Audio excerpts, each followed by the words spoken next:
అదే విధంగా సింగూరుకు మన మల్లన్న సాగర్ నీళ్లను సింగూరుకు తీసుకుపోతున్నాం. సింగూరు నుంచి మా పద్మ గారు మమ్మల్ని ఇడిచిపెట్టారు గణపురంకు నీళ్లు ఇవ్వకపోతే. గణపురంకు నీళ్లు పోయేటప్పుడు మంజీరా మీద ఒక 10 గల్ల చెక్ డ్యాంలు వేసుకుంటే గణపురం కాలువ గణపురం మన ఎట్లయితే నిండు నీళ్లతో ఉంటుందో గణపురం ఆనకట్టు మదన్ రెడ్డి గారి కోరిక ఏంటంటే ఈ 4 మండలాల్లో మంజీరా మీద చెక్ డ్యాములు కట్టుకుంటే ఆ మంజీరా నది ఎప్పుడు కూడా జల కళతో ఉట్టిపడాలి, 365 రోజులు నీళ్లుండాలి మా మంజీరాలు అన్నది మదన్ రెడ్డి గారి కోరిక. ఎందుకంటే మదన్ రెడ్డి గారికి తెలుసు కేసీఆర్ పట్టుబట్టే ఇడవడు, కాళేశ్వరం పట్టుబట్టిండు తప్పకుండా కాళేశ్వరం నీళ్లు కేసీఆర్ గారు తెస్తారనే నమ్మకం వారికి ఉన్నది. గా నీళ్ళు వచ్చే లోపల మంజీరా మీద హల్దీ మీద 4 కట్టలేసుకుంటే మా రైతులు బతికిపోతారు, మా బావులల్లా మా బోర్లల్లా నీళ్ల ఊటలు పెరుగుతాయన్నది మన మదన్ రెడ్డి గారి కోరిక. ఒక్కసారి మన మంజీరా మీద మన గణపురం మీద చెక్ డ్యాములు పూర్తయి గోదావరి నీళ్ళు వస్తే ఈ నర్సాపూర్ నియోజకవర్గంలో బోరు ఎండది బాయి దంగదిగా, బోరు ఎండది బాయి దంగది. కాళేశ్వరం నీళ్లు ఒక 65,000 ఎకరాలకు ఇవ్వబోతున్నాం. అటు కాళేశ్వరం ఇటు ఈ చెక్ డ్యాములు పూర్తయిపోతే మా నర్సాపూర్ రైతన్న ఒక రాజు అవుతాడు, మా నర్సాపూర్ రైతన్న ఒక ధైర్యంగా ఉండగలుగుతాడు.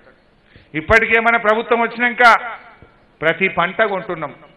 మొన్న యాసంగి పంటకు మక్కలకు ధర తగ్గిందనగానే మదన్ రెడ్డి గారు వచ్చినారు. 1200 పోతలేవు మక్కలు, గవర్నమెంటే కొనాలే, మీరు సెంటర్ పెట్టాలని అడిగిండు.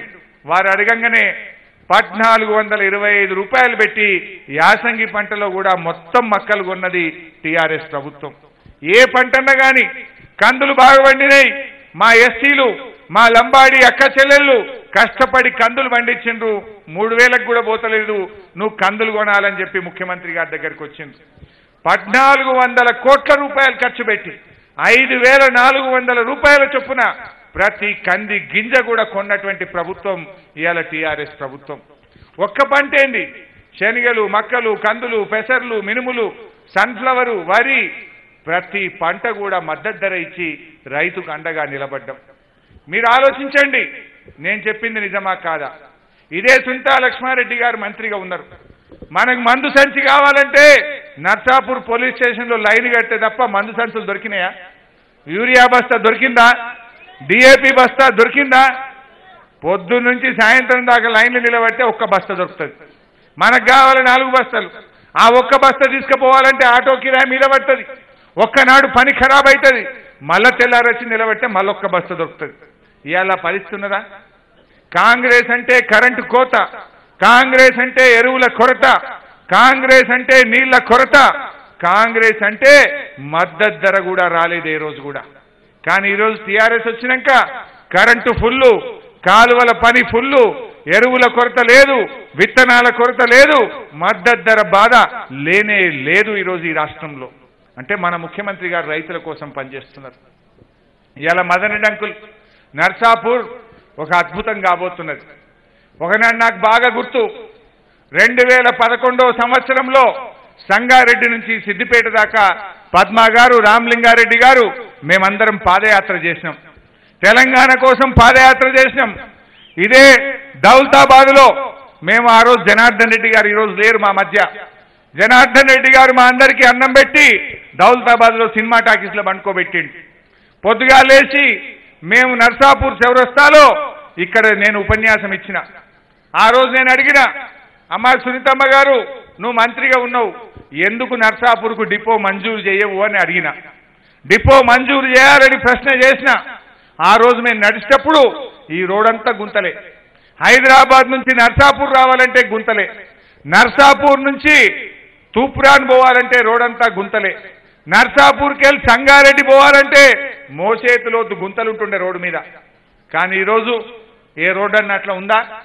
ఇప్పుడు హైదరాబాద్ నుంచి మెదక్ దాకా 450 కోట్ల రూపాయలతోని మా ఎంపీ ప్రభాకర్ రెడ్డి గారు నేషనల్ హైవేను శాంక్షన్ చేయించారు.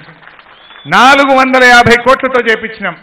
ఒక వారం 10 రోజుల లోపల పనులు కూడా ప్రారంభం కాబోతున్నాయి. ఇంకొక రోడ్డు సంగారెడ్డి, మన నర్సాపూర్, తూప్రాన్, గజ్వేల్, భువనగిరి దాకా outer ring road, regional ring road కూడా శాంక్షన్ అయింది మనకి ఈరోజు. ఈ రీజనల్ రింగ్ రోడ్ వస్తే నర్సాపూర్ ఇంకా బాగా డెవలప్ అవుతుంది. అంటే మనకు రెండే ముఖ్యమైన రోడ్లు, సంగారెడ్డికి వెళ్ళి తూప్రాన్ పోయేది, హైదరాబాద్కి వెళ్ళి మెదక్ పోయేది. అది జాతీయ రహదారి, ఇది రీజనల్ రింగ్ రోడ్ అయిపోయింది. అంటే రెండు ముఖ్యమైన రోడ్లను కూడా ఇవాళ మదన్ రెడ్డి గారు మీకోసం సాధించింది. రాంగ జంగల్ కోతులన్నీ రోడ్ల మీదనే ఉంటాయి. హైదరాబాద్కి వెళ్ళి నర్సాపూర్ వచ్చేటప్పుడు కోతులు మనం చూస్తూ ఉంటే ఎవడన్నా అరటి బండి వేస్తాడా, ఏమైనా బఠానీలు వేస్తాడా, ఏమైనా తిందామా అని. ఎందుకంటే జంగల్ ఏం లేదు, జంగల్ ఖాళీ చేసిండు కాంగ్రెస్ వాళ్ళు. పాపం కోతులేమో రోడ్డు మీదకి వచ్చినాయి. మనం ఏమన్నా వేస్తేనే అవి బతుకుడు. కానీ ఈరోజు ఈ నర్సాపూర్ యొక్క అడవిని అభివృద్ధి చేయడానికి, ఇది ఒక పర్యాటక క్షేత్రంగా చేయడం కోసం 20 కోట్ల రూపాయలు నర్సాపూర్ అడవుల కోసం ప్రత్యేకంగా మన ముఖ్యమంత్రి గారు ఈరోజు మంజూరు చేయడం జరిగింది. సో ఇట్లా ఒకటొక్కటిగా నర్సాపూర్కు మంజూరు చేస్తున్నాం. ఇవాళ మా తండాలకు రోడ్లే లేవు. మా మదన్ రెడ్డి గారు ఉమ్మడి మెదక్ జిల్లాలో ఏ ఎమ్మెల్యే గారికి ఇయ్యలే ముఖ్యమంత్రి గారు. వారి మీద ప్రేమ కొద్ది మాత్రం 57 కోట్ల రూపాయలు తండాలకు రోడ్లు వేయడానికి ముఖ్యమంత్రి గారు మంజూరు చేసింది. దాదాపు పనులు దగ్గర పడ్డాయి. ఇక కొద్దిగా ఒక్క నర్సాపూర్ మండలంలో మాత్రం పనులు జరగాలి. తొందరలోనే దాన్ని కూడా పూర్తి చేపిస్తాం. అదేవిధంగా ఈరోజు నర్సాపూర్ను ఒక పట్టణంగా మార్చినాం, మున్సిపాలిటీగా మార్చినాం. ఇది గ్రామ పంచాయతీ ఉండే, బుగ్గలు పోతే బుగ్గలు వేసుకోలేడు, చెత్త తీసుకోలేడు. నర్సాపూర్లో నీళ్లకు ఇబ్బంది. ఇదేమో నియోజకవర్గ కేంద్రం, కానీ నర్సాపూర్ అభివృద్ధి అయితలేదు. ఈరోజు మన మదన్ రెడ్డి గారు పట్టుబట్టి నర్సాపూర్ను ఒక మున్సిపాలిటీగా ఈ 1వ తారీఖుకెళ్ళి మార్చబోతా ఉన్నాం. ఇంకొక 4 రోజులైతే నర్సాపూర్ గ్రామ పంచాయతీ కాదు, మా నర్సాపూర్ మున్సిపాలిటీ అని చెప్పి ఇవాళ మీరు గర్వంగా చెప్పుకునేటువంటి పరిస్థితి. ఇది మున్సిపాలిటీగా మారిన వెంటనే గౌరవ మంత్రివర్యులు కేటీఆర్ గారితో మాట్లాడి ఒక 20 కోట్ల రూపాయలు నర్సాపూర్ పట్టణాభివృద్ధి కోసం కూడా మంజూరు చేస్తామని మనవి చేస్తా ఉన్నాం.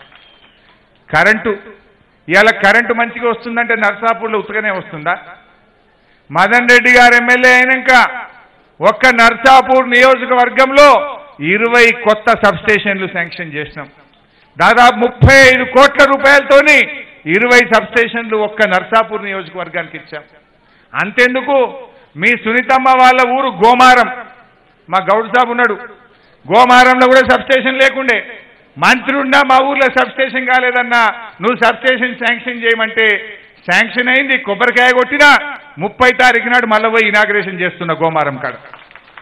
అంటే వాళ్ళ సొంత ఊర్లో కూడా సబ్స్టేషన్ కాలే. కానీ ఈరోజు టీఆర్ఎస్ ప్రభుత్వం వచ్చినాక 20 సబ్స్టేషన్లు శాంక్షన్ చేసి ఇవాళ కరెంటు బాధలు లేకుండా కూడా మనం చేసుకోగలిగినాం. ఇవాళ నర్సాపూర్లో ఆర్డీఓ ఆఫీస్ శాంక్షన్ చేసుకున్నాం. నర్సాపూర్లో మనం చాలా రోజుల నుంచి ఏ పని కావాలన్నా మెదక్కు పోవాలి, చిన్న చిన్న పనులకు మెదక్కు పోవాలి. కానీ ఈరోజు గౌరవ ముఖ్యమంత్రి గారు ఆర్డీఓ ఆఫీస్ను రెవెన్యూ డివిజన్గా ఈ నర్సాపూర్ను ఏర్పాటు చేసుకోవడం వల్ల ప్రజలకు ఎన్నో ఇబ్బందులు తొలగినాయి. ఇట్లా చెప్పుకుంటూ పోతే అనేక కార్యక్రమాలు జరిగినాయి. ఇప్పటికే బాగా లేట్ అయింది. అయితే మా జడ్పీ చైర్మన్ అమ్మ ఒక చిన్న కోరిక కోరింది. మా చెరువు నర్సాపూర్ చెరువులో బతుకమ్మ ఆడుకోవడానికి ప్లాట్ఫామ్ కావాలి, మెట్లు కావాలి, నాకు ఒక 40-50 లక్షల రూపాయలు కావాలని మా రాజమణి గారు కోరిండ్రు కనుక తప్పకుండా నర్సాపూర్ చెరువుకు మరో 40-50 లక్షల రూపాయలు మంజూరు చేసి మా అక్క చెల్లెళ్లకు బతుకమ్మకు కానీ ఒక పర్యాటక క్షేత్రంగా అభివృద్ధి చేయడానికి ఆ నిధులు మంజూరు చేస్తామని చెప్పి తెలియజేస్తూ ఈ బస్సు డిపోను 6 నెలల లోపల పూర్తి చేసి తప్పకుండా మీ అందరికీ దీన్ని అంకితం చేస్తామని తెలియజేస్తూ జై తెలంగాణ. ఏంటండి వీడియో నచ్చిందా? అయితే ఓ లైక్ వేసుకోండి, లేదంటే ఓ కామెంట్ చేయండి. ఎప్పటికప్పుడు మా వీడియోస్ చూడాలంటే సబ్స్క్రైబ్ చేసుకోండి.